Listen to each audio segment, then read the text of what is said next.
chia về một máu cái lên thằng nam khang phết nè bỏng bà lời nó từng phao chúa vì nơi bạt bạt tràn trẻ anh ấy dừng tập ô tụm vài thằng nam hai ban và nâng nữa tích men tiền vì ở miền tắc cho xong trẻ tại tông anh ấy tụm vài mình nhớ ban man bẩn lịa bóng ban bay á từng phao với vịt lẹ nơi bạt bạt tràn trẻ bà này bóng ổn aiสังเกตមើលអាហ្នឹងយើងទៅចាប់ដើមចុះមកដើម្បីតលាក់អាហ្នឹងតាំងពីបើកមុខយើងតេតមកបានតែប៉ុណ្្នឹងឯងបងប៉ុណ្្នឹងរហូតបាទអត់មានទឹកជ័រនេះវាយញួយបាន3បលិបងប្អូនដាច់មុខជាខ្លះនេះបាទអត់ទៅមានតែចង់ដាច់ទៅហើមជ័រខ្លះខ្លះដាច់បាទដាច់ហូតបាទដាច់នេះមកដល់បាទដើមណាចេញក៏ចេញខ្លះចានទៅអាហ្នឹងបាននេះវាយថាញយផងអត់វាយទៅក្រៀមបែទៅមកបាទក្រៀមតែថាទុនផលនេះរៀងក្រាន់តិចប៉ុន្តែក៏នៅតែតិចដែរប៉ុណ្ណឹងក្រាន់បាទគាត់ថាអានេះតិចជាងនេះអាដែលនោះមកយកទៅតេសបងតាក់តងការប្រើបើសិនយើងបាញ់ទៅដោយសារកម្លាំងដើមមានអញ្ចឹងកម្លាំងដើមអីលឹកនៅខ្មៅក្រឹបអញ្ចឹងបាញ់តាសាទី1ទី2ហ្នឹងទឹកជ័រអាចងើបហើយមួយវិញទៀត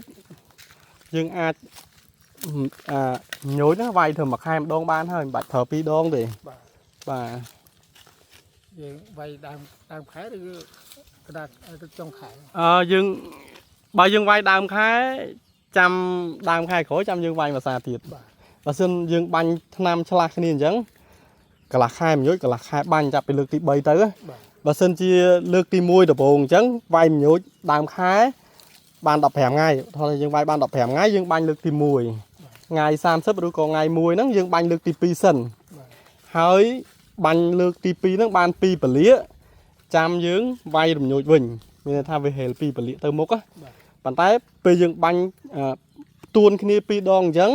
កម្រិតនៃការព្យាបាលអាទៅហើមជ័រវិញហ្នឹងវាឆាប់ងើបបើយើងវាយបាញ់ពីដំបូងទៅកន្លះខែមួយកន្លះខែបាញ់វារៀងយឺតជាងបន្តិចសិទ្ធិភាពវានៅតែមានប៉ុន្តែវាយឺតរយៈពេលបន្តិចបាទអញ្ចឹងណែនាំបងលើកទី1ហ្នឹងបងអាចថាបាញ់លៀងដើមហ្នឹងបាញ់ឲ្យដល់តែគៀបមួយសាទៅអាចបាញ់ដល់ទេនេះបាទដល់បាទលើកលេថងទៀតបាទដាក់ធុង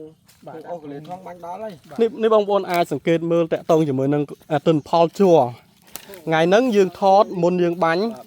ចាំមើលបន្ទាប់ពីយើងបាញ់ហើយយើងចុះមកថតវីដេអូសារថ្មីទៀតតាមដានជាមួយនឹងទុនផលទាំងអស់គ្នា